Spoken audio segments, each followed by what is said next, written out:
What's up guys, new video on the channel, and today we will be talking about Sunday's game between Real Oviedo and Cordoba. Cordoba Real Oviedo, they played in Arcángel in Cordoba, and both teams came from similar streaks. I would say Real Oviedo came from a win against Racing de Ferrol 3-0, and Cordoba was coming from a tie against Levante 2-2. Obviously Levante is one of the teams that is fighting for that direct promotion spot, and it'll be the next rival for Oviedo as well. But in the starting 11 for Real Oviedo, there was two changes. The first one was Federico Viñas, the Uruguayan, coming on for Alemão, that he will be starting from the bench, and then Pomares switching for Lucas Aijado, that got injured in the last game, unfortunately, and he's gonna be out for around a month in an unfortunate situation because he was really playing good, and that left back position, it was one of the weakest points for Real Oviedo. So starting a little bit about the game, basically Cordoba dominated the whole game. There was no doubt about that. Real Oviedo had the least number of possession. It was a 33%. That is the lowest number that they had this season, other than the first game of the season. And that is kind of funny. They won against the Deportivo La Coruña away in Riazor. But the number just says it that Real Oviedo wasn't able to perform at the level that they want, because it's a team that with Seoane, Colombato, Cazorla, they need the ball, and when they don't have it, they are gonna suffer. And that's what happened. They only combined around 33 passes between each other, which honestly, for a midfield that pretends to be the main characters in the game, it is really difficult to do that when you don't have that much the ball. You see the heat map, and they are all really close to their goal. And one of the main topics that I wanted to talk about is Cazorla playing on the right hand side. On the starting 11, we see Cazorla more as the number 10, and then they start rotating between Seoane, Colombato and Cazorla. And the way that Paunovic is thinking about defending is with Seoane more in the number 10 for pressing, because he presses a lot, and he's the guy that won more duels in the game for Real Oviedo. But setting Cazorla to the side on that right hand side leaves Nacho Vidal alone against the left back and the left winger. And in this case, both of them were pretty active for Cordoba, and it was causing a lot of issues for Nacho Vidal.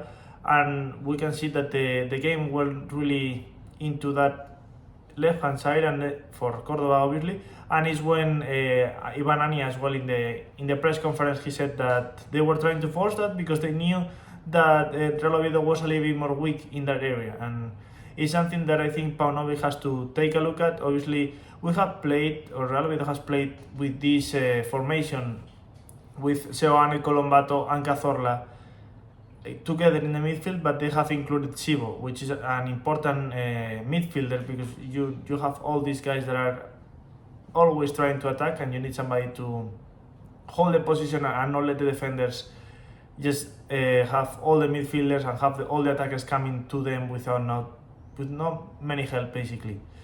So other than Cordoba dominating the game, that is something that I just said, it is really important to highlight the performance for Anolis Candelli. It was already four great saves that he did. He probably was the MVP for Real Oviedo and for the game, because if Cordoba wasn't able to score any goals, you couldn't really name any other MVP that is not the Valencian goalkeeper. Then he has proven that he has the level to be the Real Oviedo's goalkeeper, and he has saved them. I remember now a game against Castellón as well, where he saved Real Oviedo from losing that game. But other than Aaron Escandel, there was a very good performances from Oyer Luengo, that he wasn't able to play throughout the season because David Costas got the position when Calleja put him in, and it was a very fixed couple of centre backs between David Costas and Dani Calvo. But given the situation with David Costas and his injuries, he was able to step in the position, and he has done tremendously well. He's a player that enjoys the fight and enjoys the duels and enjoys being a defender, and that's what he did. He did tremendously good. He's had like 4 clearances, 4 interceptions, He was basically in the right hand side as well as Nacho Vidal with 8 clearances were the guys that had more clearances in the game for Real Oviedo.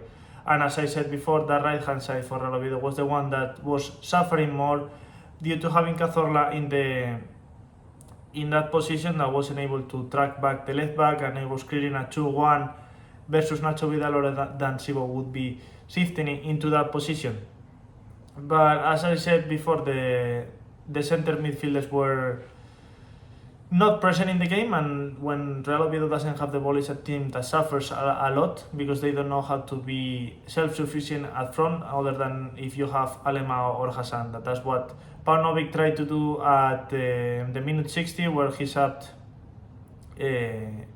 Alemao and Hassan in. And Hassan was the only guy that was trying to do something else. I have been talking on the channel that I don't really like Hassan, but this game the guy deserves to be highlighted because he understood what he needed to do. He didn't need to slow the ball down as he normally does. He needs to have it quick, or make a quick touch, or make a 1-2, or even try to make a 1-on-1 against the defender and go into the space, because there was a lot of space behind the defenders, and the guy understood it and he did perform really well. He almost made a goal pass, but it didn't end up in the way that he wanted. But if Hassan understands the game as he did against Cordoba, I do think that he's a player that needs to be starting every single game. But if he tends to slow the game down as he has been, that's not a player that Real Oviedo would be useful, because then the ball gets to him and it's like you have lost all the progress that you have made with Colombato, Seoane, Cazorla trying to speed up the game with passes between each other. Then it gets to him and it gets super slow.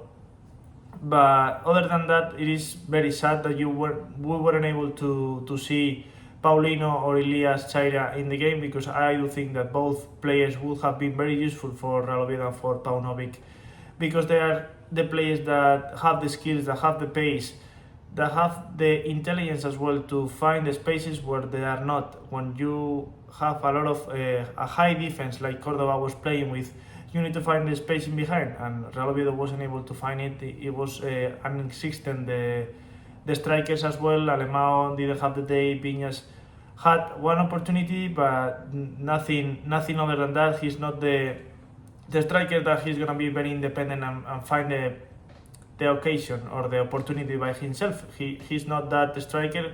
He's a striker that really holds very well the ball, is really good with the ball in his feet, but he's not super fast, he's not very skillful with the ball, but he's a striker for a team that is fighting for promotion, that a team that is going to be having the ball most of the time, and that's what Fede Viñas is for, as well as Alemao. They are both very good strikers, and I hope that Real Oviedo uses them for the best, and with a lot of goals. Obviously, we have seen Alemao scoring almost, I think, 14 goals already, and Fede Viñas only 1, but that doesn't say that they are not going to be very successful in these following games that are basically the most important ones for Real Oviedo.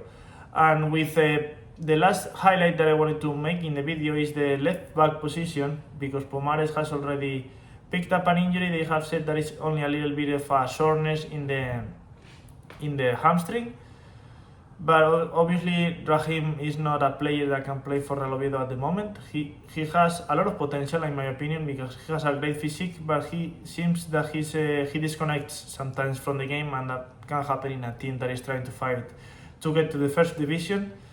So it's gonna be a tough decision for Paunovic if he wants to play the guy from the B team that has been, I haven't followed him, but I think that he has been doing pretty good in Vetusta.